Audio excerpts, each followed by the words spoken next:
Merci d'être resté jusqu'à la fin. Je prends ça comme un encouragement. Voilà, monsieur le capitaine, tout à l'heure.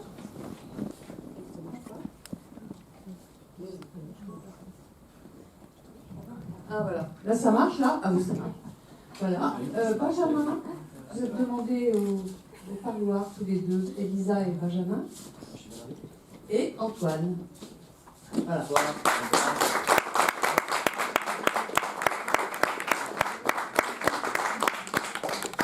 Alors, il y a toujours une question pour commencer, alors je pense que je vais la poser pendant ces trucs. Voilà, je voulais savoir, c'est peut-être une question, et c'est à peu près toujours la même, c'est, vous en aviez fait un court-métrage déjà, mais il y a eu une idée au départ, cette idée de Love is Dead. D'où elle vous est venue? Parce que ça n'existait pas. Non, justement, elle est venue justement avec le court-métrage. Elle est venue de deux choses déjà. De un, la difficulté à se séparer parfois. Deux, c'était le court-métrage de 2016, donc c'était aussi l'émergence, l'explosion un peu des sites de rencontres. Il y avait une éthique qui était en train de prendre de la place et tout ça. Et puis elle est venue aussi d'une exigence scénaristique où je voulais écrire sur ce court-métrage, en tout cas, une séparation entre un homme et une femme dans un appartement, et j'ai cherché un élément perturbateur, en tout cas amusant, et je me suis dit, et si le gars qui venait n'était pas son compagnon, mais un professionnel payé pour faire ça. Donc de là, j'ai germé cette idée. Et suite à ce court-métrage, qui a plutôt bien fonctionné, qui a eu un prix à la Fête d'Huez, on a eu envie de développer ce personnage et de voir ce qu'on pouvait lui faire vivre comme aventure, et en tout cas de confronter à des convictions assez établies qu'il peut avoir, et donc confronter ces convictions à la réalité de la vie. Voilà. Alors, vous parlez de mythique, mais mythique ça existait, ça n'existait pas. Non, à l'époque ça n'existait pas. Il y avait une tentative un peu en Allemagne, mais qu'on a découvert après, ça n'existait pas du tout, et maintenant effectivement la réalité est en train de nous rattraper très très vite là, pour le coup. Donc si jamais ça vous a donné envie de souscrire un abonnement ou quoi aux caisses, n'hésitez pas, il y a désormais des sociétés pour récupérer votre argent.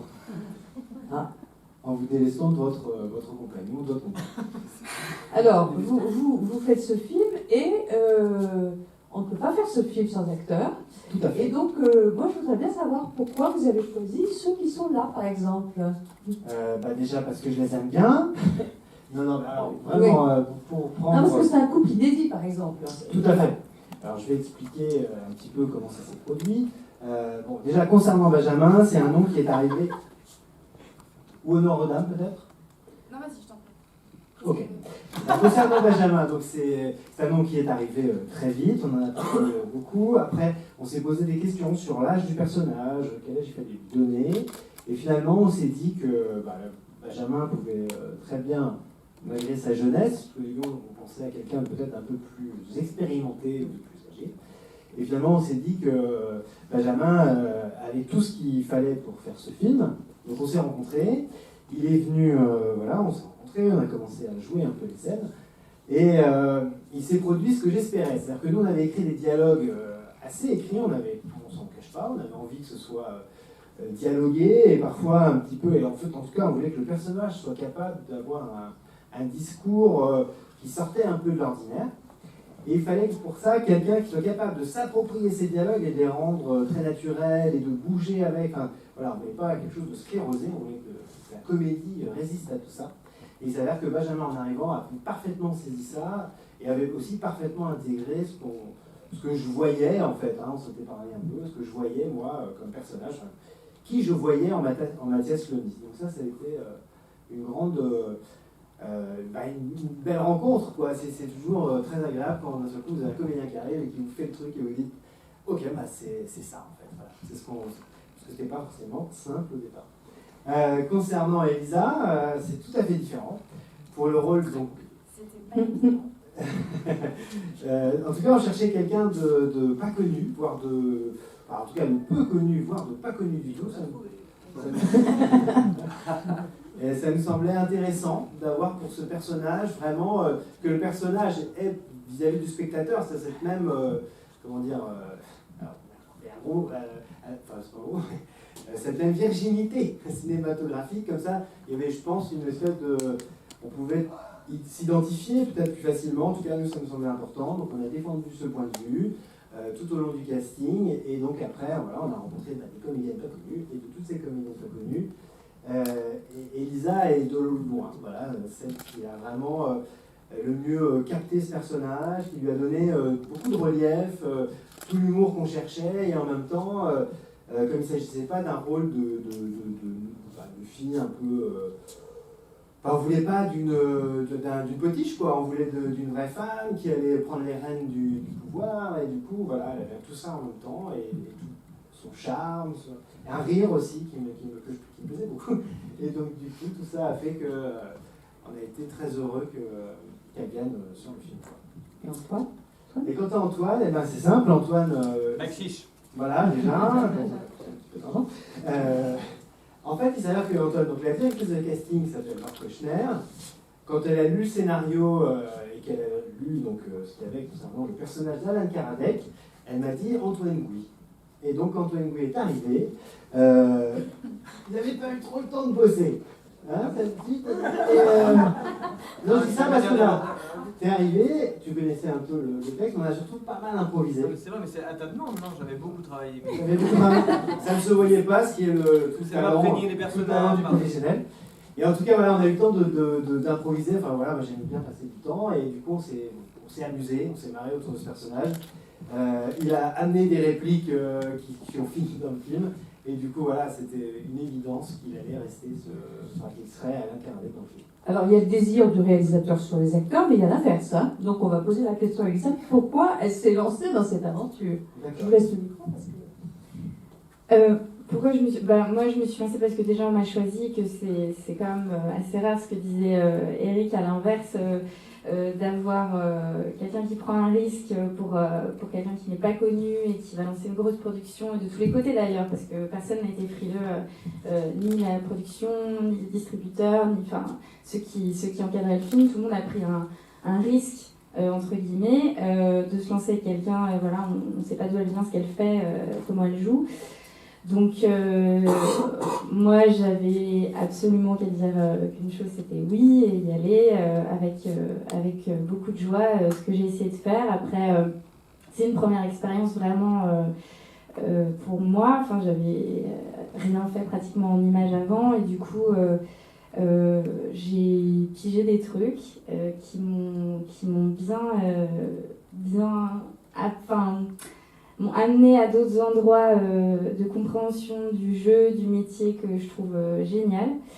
Notamment que si on te refait faire 20 fois un regard ou 20 fois un truc, et ben, t'as intérêt à faire 20 fois le même regard, mais de manière un tout petit peu changée, mais pas trop différent non plus, parce que au final, c'est pas toi qui monte, c'est pas toi qui choisis. Et du coup, voilà, c'est des petits trucs comme ça, je trouve ça... C'est un autre métier, quoi, c'est autre chose. Donc voilà, moi j'étais ravie de traverser ça, c'était génial. Et puis sur le plateau, tout le monde est drôle, gentil, voilà. C'est très banal, mais c'est pas tout le temps le cas, je crois. Il y a l'histoire aussi, parce que... On s'en fout, l'histoire. Ah, on s'en fout, mais bon, on s'en fout pas. Non, bien sûr. Non, mais il y avait l'histoire, parce que, voilà, on tourne avec des gens, mais on tourne aussi une histoire. Donc qu'est-ce qui vous a séduit dans cette histoire-là? Voilà. Eh ben, plusieurs choses. D'abord, il y avait cette histoire du langage que je trouvais assez précieuse, assez originale dans un scénario et puis au cinéma, parce qu'on a toujours quelque chose d'assez quotidien en écriture, dans la parole, et là du coup c'était un peu verbeux, ça pouvait être pompeux, mais ça l'est pas. Je trouve que Benjamin se démarre très bien, bravo Benjamin. Et aussi parce que voilà, c'est cette vision consumée de l'amour Enfin, c'est une critique inversée de comment vivre l'amour aujourd'hui. Je trouve que voilà, ma génération, on peut rencontrer. Bon, moi, je suis pas sur un site de rencontre, je pourrais l'être, mais non, mais on pourrait. Moi, j'ai plein de potes qui le sont. Bon, personne. On n'a plus honte. Avant, c'était un truc un peu en loose day. Maintenant, c'est un truc qu'on assume complètement. Et c'est voilà. Du coup, comment on fait? Enfin, c'est par exemple, qui ce soir est voilà. Qui ce soir la suite Tinder. Non, mais du coup, c'est un truc qu'on assume complètement maintenant, donc c'est complètement notre génération, notre quotidien. Donc, qu'est-ce que c'est de le mettre dans un film, de l'assumer? Enfin voilà, je trouvais ça très intéressant d'en parler en tout cas, et d'avoir l'âge d'en parler aussi. Voilà. Et Benjamin, alors, voilà, c'est à vous. Moi c'est aussi dès les premières pages, c'est les dialogues qui m'ont séduit, et l'humour d'Éric à travers ses premières scènes, dès les premières scènes, ça m'a fait rire et je me suis imaginé dire ces mots. J'avais envie comme acteur de les dire et de les tester et de chercher à l'endroit de comédie avec un texte qui est pas commun parce que il est assez riche. Et puis pas évident à dire au cinéma, au théâtre on a plus l'habitude. Et donc c'était un peu ce challenge-là dès les premières pages. Et puis le fait de rire à un scénario, comment ? Ouais, le fait de rire c'est déjà très bon signe et puis c'est assez rare. Donc j'étais séduit par ça. Et puis le parcours de ce personnage où il y a plusieurs facettes. Le fait qu'il y ait ce séducteur à jouer très très sûr de lui et que ça se déconstruise au fur et à mesure. Et qu'on voit un peu plus sa sensibilité, qui il est, et puis qu'il joue avec aussi, c'est des rôles très intéressants parce qu'il joue avec quasiment tous les personnages du film. Donc ça c'est séduisant aussi. Alors on me proposait pas du tout le rôle, c'était aussi un casting. Hein.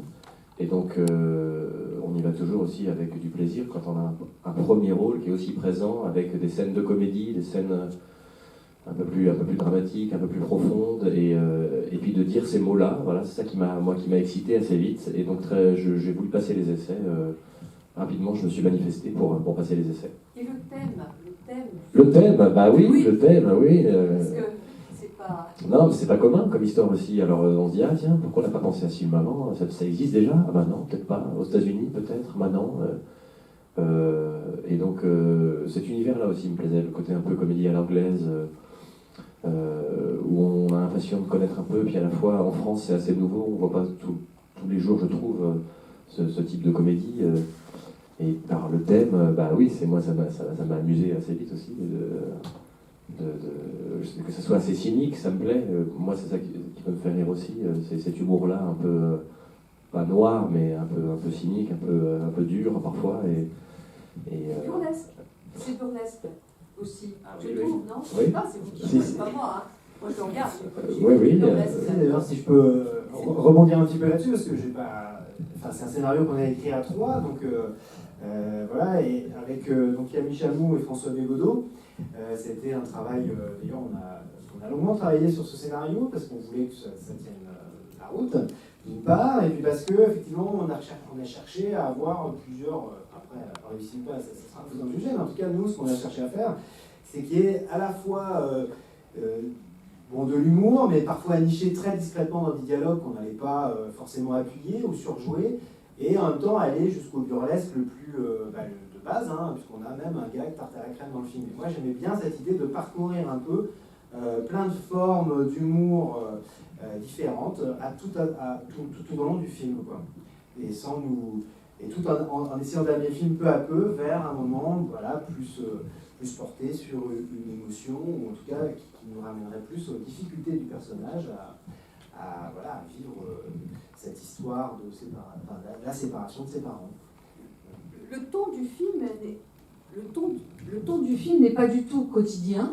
Est-ce que c'est difficile à jouer, justement, d'être à côté du réalisme et tout ça?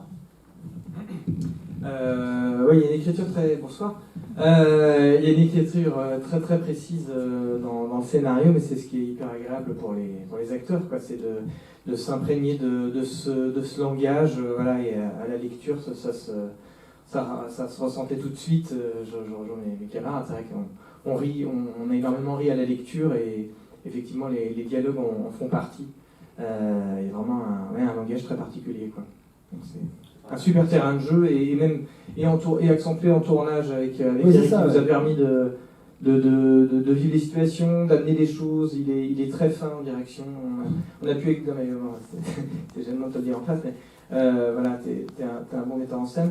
Non, parce qu'il est très précis, puis il laisse surtout le terrain de jeu aux acteurs, et ça c'est important. Tous les metteurs en scène ne le font pas. On a vraiment construit les séquences ensemble. Enfin, en tout cas, c'est l'impression ce que j'ai eu en tant qu'acteur et le plaisir que j'ai eu de partager avec mes camarades, avec toi. Donc ça, c'était, je trouve que ça s'en ressent dans le film. Voilà. Avec ma modeste participation, je peux le dire objectivement. Voilà mon... Ouais. Non, c'est la question sur le réalisme. C'est dur de savoir, la question de savoir jusqu'où on peut aller, souvent on se la posait. Mais est-ce qu'il faut qu'on y croit? Est-ce que c'est un vrai monde? Ou est-ce que c'est du cinéma et donc on peut délirer complètement? La question de ce qui est crédible ou pas, ça, moi je sais qu'on se l'est pas mal posé et je pouvais m'en inquiéter en disant mais on ferait pas ça, j'irais pas jusque-là, oui, mais... Et donc ça, c'était un peu notre référence, c'était un peu Eric qui nous disait non mais vous inquiétez pas, là on peut prendre cette licence-là, cette distance-là, c'est pas une fable, mais c'est une fiction, et donc c'est dans un monde proche, mais un peu imaginaire quand même, et on peut se permettre ces décalages. Mais en effet, on se posait beaucoup la question de l'endroit de jeu qui est fin, on se dit mais est-ce que là on peut faire le con à ce point-là, être dans le burlesque à ce point-là, ou est-ce qu'il faut qu'il y ait un peu de crédit, et puis surtout, si dès le début ça fonctionne pas, voilà, il y avait ce challenge-là, c'était pas facile sur le film, ça. Vous êtes des comédiens qui allez souvent sur les planches, puisque vous êtes à la Comédie Française, donc, et puis vous emmenez aussi les planches. Est-ce que ça aide à jouer ça, quand on joue justement un truc qui n'est pas du tout naturel, facile à dire, enfin, pour avoir l'air normal, naturel, et puis c'est à côté de la réalité quand même, il y a des jeux de mots, il y a des tas de trucs. Est-ce que ça aide, cette expérience des planches? Ça c'est difficilement quantifiable, c'est dur de s'en rendre compte, sûrement. Moi je crois que oui, je crois que le théâtre ça aide beaucoup à être à l'aise avec un texte, même juste de l'articuler, de le dire. Souvent les ingénieurs du son sont très sensibles à ça, ils disent bah, toi t'as fait du théâtre, oui, ah bah ça se voit, ou je t'entends bien, je t'entends mieux. Et donc je pense qu'on s'arme un peu de ça et cette expérience nous sert. On ne s'en rend pas forcément compte, mais finalement, en y réfléchissant, je suis sûr que oui. D'être à l'aise avec son corps, même s'il y a 4 scotch là et puis qu'on ne peut pas bouger, on apprend ça aussi au théâtre, à être centré, je sais pas, c'est comme faire ses gammes, c'est comme en musique ou pour un sport, à force de pratiquer son métier, à la Comédie Française on le fait beaucoup parce qu'on joue beaucoup, on répète beaucoup. Je suis sûr qu'au cinéma, ça peut être un atout. Il n'y a plus ce cliché de... Enfin, il n'y a plus. Par exemple, à la Comédie Française, les directeurs de casting, ils avaient très très peur de voir les comédiens du français il y a encore 10 ans, parce qu'ils trouvaient qu'ils jouaient tous théâtre, et qu'ils parlaient très fort et qu'ils déclamaient. Et c'est encore comme des potes qui disent à la Comédie Française, il y a des colonnes, des toges. Je fais, waouh, d'accord, les gars, vous êtes loin. Non. Et il y a de la comédie aussi à la Comédie Française. La Comédie Française. Ah, il y a les gens qui ne savent pas du tout. Vous voyez l'humour, vous voyez le niveau. Voilà l'humour. Donc voilà, je crois que quand on est un acteur un peu intelligent et qu'on n'est pas... Non, mais je veux dire qu'on a un peu des instincts et puis qu'on aime le cinéma et qu'on le connaît, on s'adapte complètement à l'endroit au niveau de parole, justement, de parler moins fort, d'être dans des films réalistes, naturalistes, Je crois qu'un bon comédien, il s'adapte, mais que l'expérience du théâtre, elle est toujours un atout, je crois, vraiment. Et vous, parce que vous, c'était votre première expérience de cinéma, donc c'est pareil, vous êtes arrivé presque bien de cette expérience-là, et il a bien fallu que vous commenciez, donc je pense que... Bah ouais, moi je dirais comme Benjamin que évidemment ça sert. Que moi je dirais que la difficulté pour moi c'était justement vu que de ne pas avoir fait d'image, de ne pas savoir déjà quelle esthétique de comédie on attend de moi, qu'est-ce que je peux proposer qui n'est pas justement trop petit, trop gros, je ne me rendais peut-être pas assez compte. Là je m'en rends compte par exemple sur des scènes où je me dis oh putain mais c'est trop, enfin elle fait 3 tonnes avec ses yeux alors que pour moi j'ai l'impression de rien faire et d'être hyper fine dans ce que je faisais, j'étais trop contente et en fait bah non, j'en ai fait 3 tonnes, mais parce que je comprenais pas. Après, Déjà, elle est en train de vous expliquer qu'elle a vraiment elle a raté les scènes. Voilà, non, mais je trouve que c'est hyper intéressant. Laisse les gens en juger. Pas du tout. En plus, je trouve que ça va avec le personnage. Elle est trop cette fille au début, puis elle arrive vers quelque chose de plus simple. Ah, mais d'accord. Non, mais voilà. Je trouve que ça va très bien dans le dessin, donc du coup, j'ai un regard, on va dire... tronqué. Voilà. Exactement. Mais en tout cas, le travail que ça demande, la comédie, que, en tout cas moi j'ai ressenti, c'était d'ajuster, de trouver, parce qu'au théâtre on se regarde pas, parce que ça prend plus de place, parce que voilà, moi j'adore le travail de composition au théâtre, c'est souvent péjoratif. Pour moi ça n'est pas du tout, donc voilà, il y avait vraiment à soigner cette chose-là et à la dessiner, et je trouve que c'est un autre travail, et le théâtre sert, ouais, effectivement, pour répondre. Est-ce qu'il y a des questions dans la salle? Parce qu'on n'arrête pas de parler. Mais... Ouais. Oui, madame. Je... Bonjour, comment vous appelez-vous? Je m'appelle Valérie. Enchantée, Valérie. En fait, déjà c'est super, bravo, merci. Merci. Pardon? Merci beaucoup. Et j'avais une question par rapport à la manière dont vous avez justement perçu on a parlé de comédie à l'anglaise. Moi j'ai l'impression que ça me rappelait aussi les comédies à la française d'il y a longtemps. Je pensais à La tendresse bordel, des choses comme ça, où il y avait beaucoup de paroles, beaucoup de dialogues, pour des choses très simples au départ, c'est-à-dire ou triviales, et pourtant c'est drôle, avec beaucoup de sentiments. Est-ce que c'est un peu comme ça que vous voyez? Oui, alors je peux pas dire qu'on est, je sais pas, par exemple, un metteur en scène qu'on a pris en référence, mais effectivement, moi je suis né dans les années 70, donc oui, ça a marqué ma jeunesse, et ça m'a amusé plus tard. Oui, malheureusement, oui, bon, voilà. Et effectivement, en tout cas, on en a parlé beaucoup de ça, qu'aujourd'hui, après, ce que je vais dire là, c'est sans aucun jugement, il n'y a pas du tout de valeur. Aujourd'hui, la comédie repose beaucoup sur notre manière de parler de tous les jours, dans la rue, etc. Et ce que je trouve très bien, ça me fait même beaucoup marrer.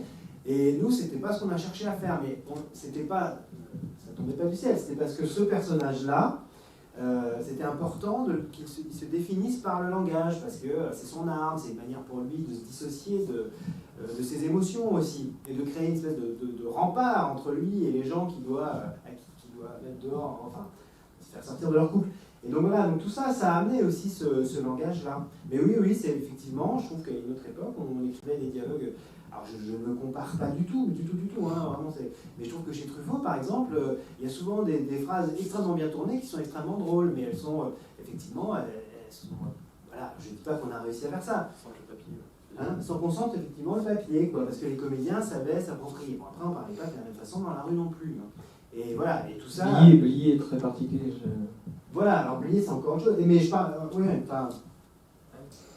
Non, mais je parle pas d'Audiard qui encore... En fait, d'accord. Non, mais je trouve que voilà, on est dans cette école-là, mais bon, ça n'engage que moi. Oui, non, mais tout à fait. En tout cas, on n'avait pas peur. En tout cas, on voulait essayer. On voulait essayer d'écrire des dialogues un peu soutenus, et de les rendre le plus naturel possible, et de les rendre drôles. Et c'était ça aussi, parce qu'on parlait tout à l'heure, théâtre, pas théâtre, tout ça.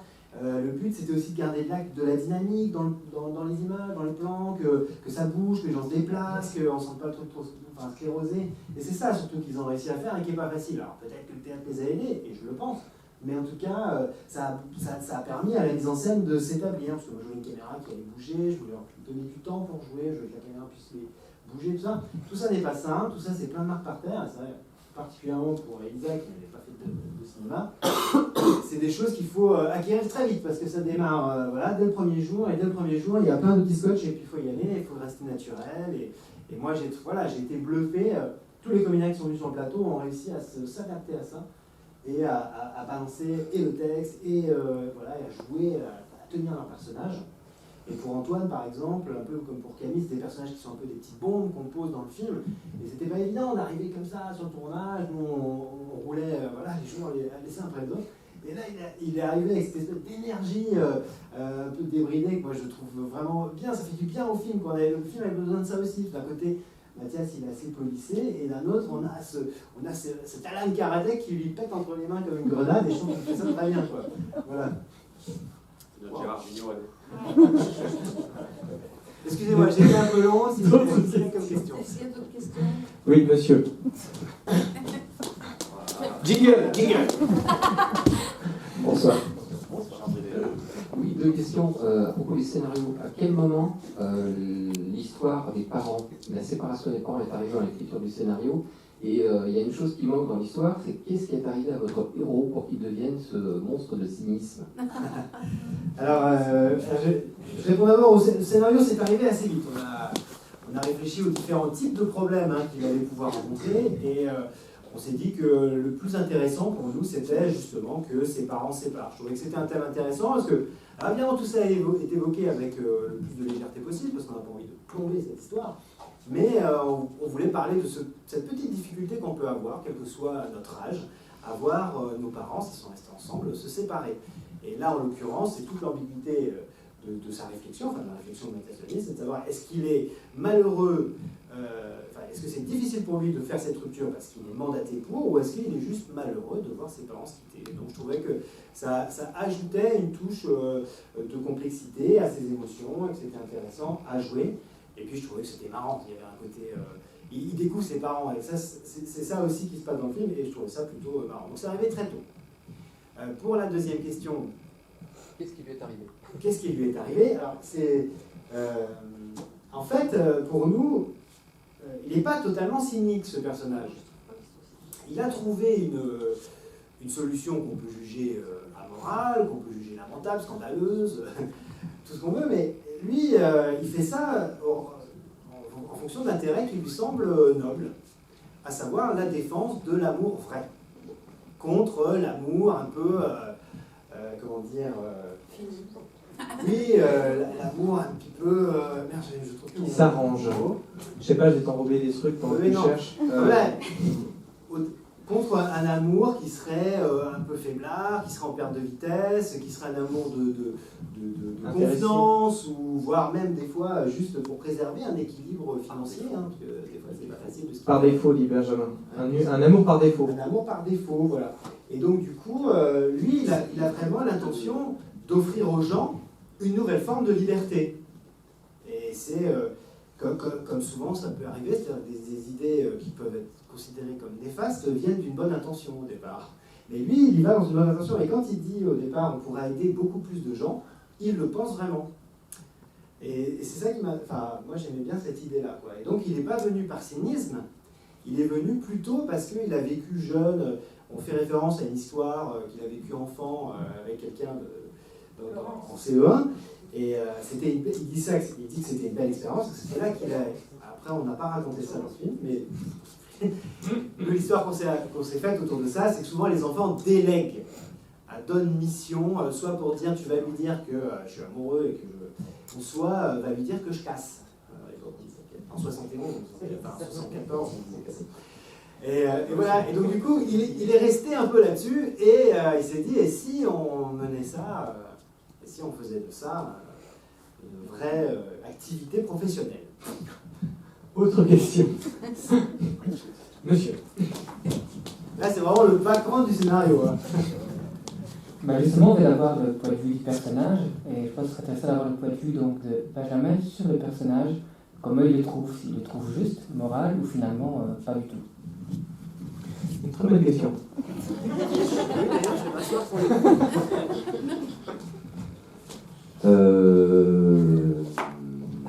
Voilà. Ah, non, mais au cinéma, il me fait rire. Voilà. Dans la vie, je pense que je pourrais lui péter la gueule, mais au cinéma, ça me plaît et je trouve qu'au scénario, il a du charme. Même dans la façon dont il répond, mais il a du charme pour le spectateur, certainement pas pour le personnage de Camille Chameau. Mais sa manière de lui répondre, d'avoir de la répartie et de prendre plaisir dans son boulot, parce que j'ai l'impression qu'il prend plaisir, non pas à faire du mal, mais à se mettre en scène dans cette situation. Comment je vais pouvoir le faire, comment je vais pouvoir le dire, comme s'il y avait une caméra, comme s'il était un peu au spectacle. Donc ça m'a fait assez marrer, de me dire, c'est un peu un acteur, quoi. C'est un peu un acteur. Oui, et donc... Vous jouez comme un hurluberlu, un peu par moment même. C'est un peu, un peu burlesque, un peu à côté. Il a conscience, c'est comme s'il avait conscience de ce qu'il faisait et qu'il en jouait. Ouais. Comme s'il avait un petit... Il amène les choses... Je peux parler? Oui, bien sûr. Bonsoir. Comme s'il avait un petit public. Et c'est vrai que ça me le rendait, mine de rien, sympathique, parce que même s'il est cynique et qu'il est dur, jamais de la vie, moi je confierais cette mission, j'allais dire, parce que c'est une mission d'aller quitter quelqu'un à quelqu'un d'autre, jamais. Et c'est vrai qu'il est assez radical, mais il a cette éthique. Il essaye tout de suite de convaincre l'autre que c'est pour son bien, et que c'est pour rendre service et que c'est une espèce de mission d'utilité publique comme ça qui s'invente. Pour lui, c'est une sorte de super-héros, en fait, je pense. Il se prend pour un super-héros, donc il me touche. Après, c'est hyper violent, voilà, juridiquement, je pense que il y a des failles sur ce bout de papier, mais en même temps, dès le début, il lui montre un bout de papier et le fameux patron, là, comment il s'appelle, d'Alençon, lui dit que ça a une valeur, lui dit aucune, et en même temps, il sait que sa femme le quitte et que ça, c'est vrai. Donc, ce papier, on s'en fout quelque part, c'est symbolique, c'est pour ça. Le Kleenex, le papier, tout ça, c'est sa petite sacoche, c'est sa mise en scène, il prend son vélo, et pour lui, c'est un métier sérieux. Et il a envie de le faire, et il a envie de le faire bien. J'adore ce personnage. J'adore ce mec. En plus, c'est le beau gosse, vraiment. Non, mais. Donc voilà, pour répondre à votre question,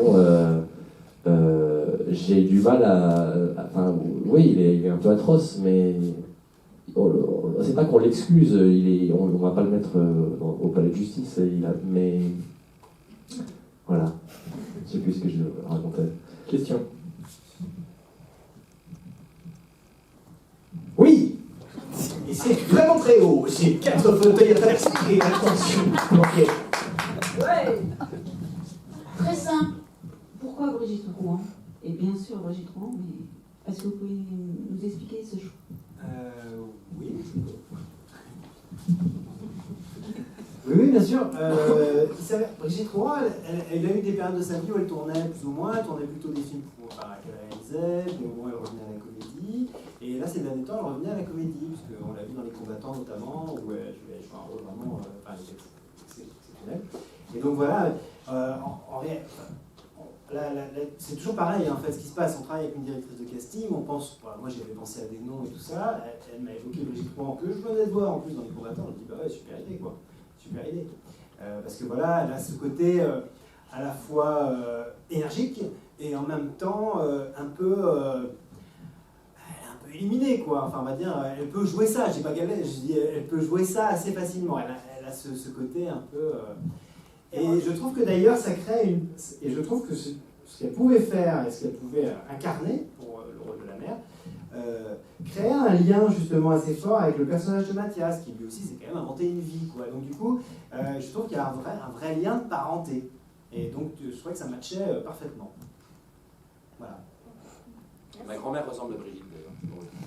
Et mon grand-père construit des bateaux dans ouais, Notez-le, c'est important.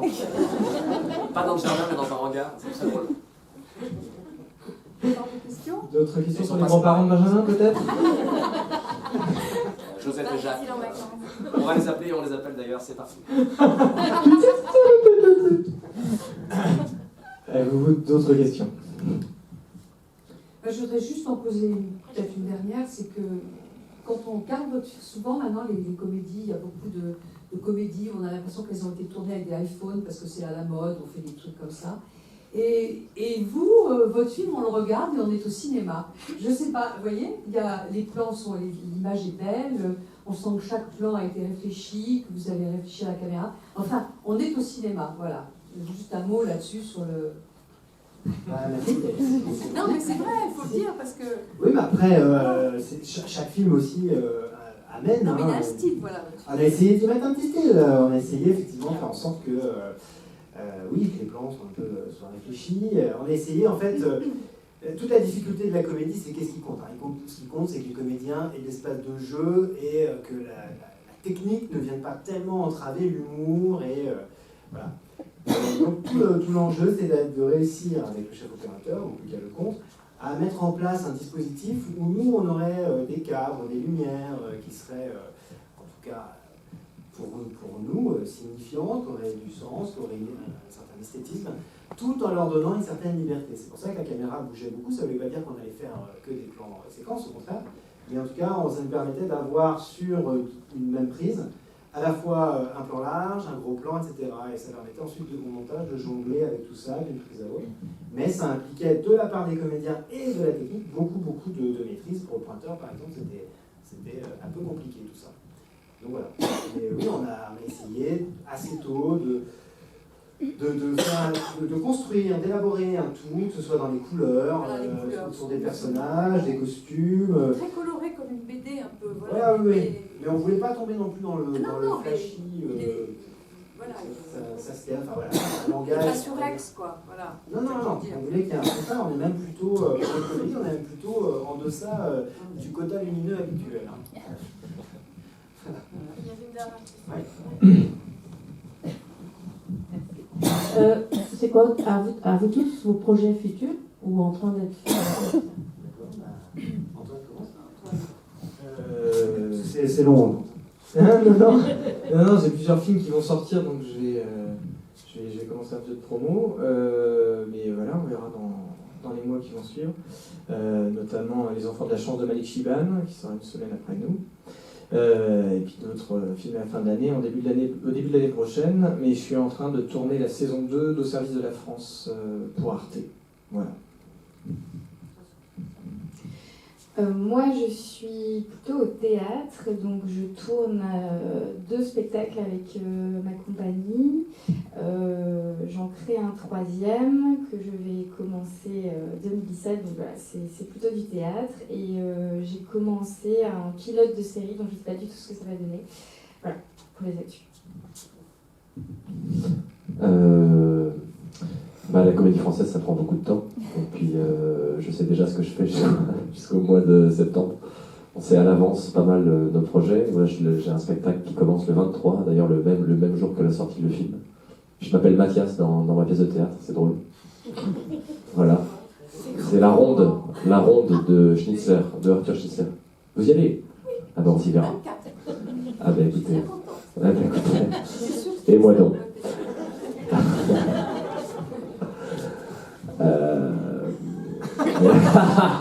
Je vais couper ces effets. Ah là, on va couper la chic là. Non, mais c'est une Et j'ai tourné dans le prochain film de Eric Toledano et Olivier Nakache, qui sortira peut-être pas avant le mois d'octobre, mais qui est une comédie aussi. Il retourne vraiment à ce qu'ils savent faire le mieux. Et c'est avec. En 2017. Et c'est avec Jean-Pierre Bacry qui a le premier rôle, et après il y a toute une galerie de gros seconds rôles. Il y a Gilles Lelouch, Jean-Paul Rouve, avec qui il a travaillé souvent, et puis des acteurs très différents. Il y a Judith Chemla, Vincent Macaigne, William Lebguil, Kevin Azaïs, voilà, il y a plein d'acteurs qui viennent d'univers très différents, et on s'est vraiment régalé. C'est un film très choral, c'est l'histoire d'un mariage du début mais côté organisation, côté boîte d'événementiel. C'est Bacry qui a cette petite boîte, et il y a les plongeurs, les serveurs, on est côté coulisses. Et c'est une journée de mariage. Et je pense que ça sera une bonne marade. Voilà, et voilà, j'ai tourné ça. Et puis au théâtre, j'ai déjà des projets qui arrivent avec la Comédie Française dès le mois de septembre prochain. Et puis j'ai très envie de tourner un film avec deux potes qui ont écrit leur premier film, et on aimerait beaucoup le tourner. Et voilà, donc on cherche des dates. C'est toujours pareil, quand on a la chance d'être à la Comédie Française, on n'a pas trop le temps pour le ciné. Et encore là, pour l'instant, j'ai réussi à tourner dans le lycée, dans ce film-là. J'ai eu beaucoup de chance sur le planning. Mais c'est beaucoup une question de créneau, quoi. Vraiment, me concernant, de toute façon, là, c'est mon actualité, c'est la sortie du film, c'est dans quelques jours, donc ça, c'est ce qui m'occupe le plus en ce moment. Voilà, parce que c'est un premier film, donc c'est forcément une expérience qui va être forte, voilà, à lire. Et puis sinon, j'ai commencé à écrire le prochain film, voilà, qui sera a priori aussi une comédie. Dont je ne vais pas dévoiler tout de suite l'histoire, mais oui, ce sera une comédie aussi. Voilà. Un indice Dévoilé Love is alive. Voilà, c'est pas... Ça parle de nos bonnes actions. Voilà. Les bonnes actions qu'on peut accomplir. C'est tout ça, Olivier, tu peux te donner. Voilà. À moins qu'il reste une question. Moi, je prends le métro. Bon, en tout cas, merci beaucoup, hein, vraiment d'être venu, d'être resté, de nous avoir écoutés.